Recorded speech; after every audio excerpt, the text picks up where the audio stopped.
कर्मचारियों को जुलाई में मिल सकती है गुड न्यूज, सैलरी में भारी वृद्धि संभव। जाने डीए हाइक और 8th पे कमीशन पर नया अपडेट।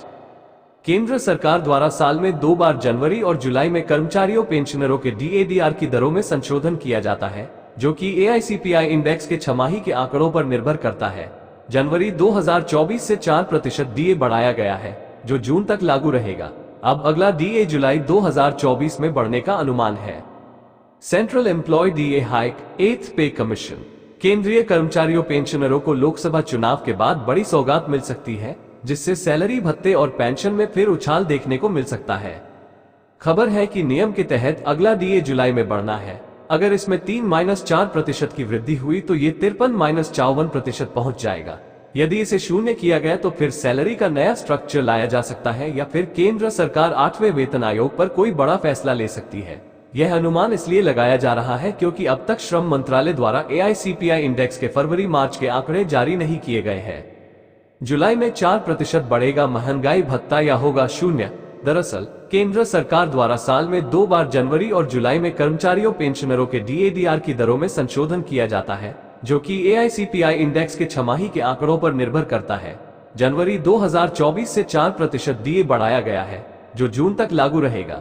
अब अगला डीए जुलाई 2024 से बढ़ाया जाएगा, जो जनवरी से जुलाई 2024 के एआईसीपीआई इंडेक्स के आंकड़ों पर निर्भर करेगा।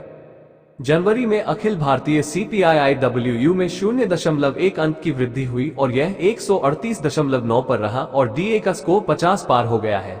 लेकिन अब तक फरवरी-मार्च के अंक जारी नहीं हुए हैं, जिसके चलते भ्रम की स्थिति बन गई है। अगर चुनाव के बाद एक साथ आंकड़े जारी होते हैं और अंकों में वृद्धि होती है तो डीए 50% से बढ़कर 53% या 54% तक पहुंच सकता है। अगर अंक जारी नहीं होते तो केंद्र सरकार के नियम डीए 50% होने पर शून्य हो जाएगा, लागू किया जा सकता है। इसके बाद डीए की गणना शून्य से शुरू होगी, या फिर सैलरी को लेकर नया फॉर्मूला लाया जाएगा, या फिर अगला वेतन आयोग लागू करने पर विचार करना होगा। हालांकि इसकी संभावना कम है, क्योंकि संसद में कई बार सरकार स्पष्ट कर चुकी है कि अगले वेतन आयोग को लेकर कोई प्रस्ताव विचाराधीन नहीं है। क्या चुनाव के बाद लागू होगा 8वां वेतन आयोग? अब तक श्रम मंत्रालय द्वारा एआईसीपीआई इंडेक्स के फरवरी-मार्च के अंक जारी नहीं हुए हैं, जिसके चलते भ्रम की स्थिति बन गई है और लोकसभा चुनाव के बीच 8वें वेतन आयोग को लेकर एक बार फिर चर्चाएं तेज हो चली है। हाल ही में Indian railway technical supervisor association (IRTSA) ने कार्मिक मंत्रालय को एक पत्र लिखा है, जिसमें कर्मचारियों के लिए 8वें वेतन आयोग 8th सेंट्रल पे कमीशन के गठन की मांग की है। फेडरेशन ARF ने भी सरकार के सामने 8वें वेतन आयोग के गठन की मांग रखी है और कैबिनेट सचिव को पत्र भी लिखा है। इस पर अंतिम फैसला केंद्र सरकार को लेना है। हालांकि सरकार कई बार कह चुकी है, फिलहाल इस पर कोई विचार नहीं है और न ही कोई प्रस्ताव विचाराधीन है। 54% डा या 8th पे कमीशन लागू होने पर कितनी बढ़ेगी सैलरी? अगर जुलाई में फिर 4% महंगाई भत्ता बढ़ाया जाता है तो सैलरी में 10,000 से 5,000 रुपये की बढ़ोतरी होगी। इसके साथ ही भत्तों में भी संशोधन किया जाएगा। इसका लाभ 1 करोड़ कर्मचारियों पेंशनरों को मिलेगा।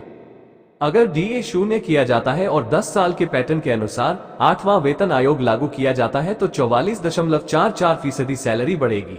इससे पहले 7वां वेतन आयोग 2013 में गठित हुआ था, जबकि इसकी सिफारिशें 2016 में लागू हुई थी।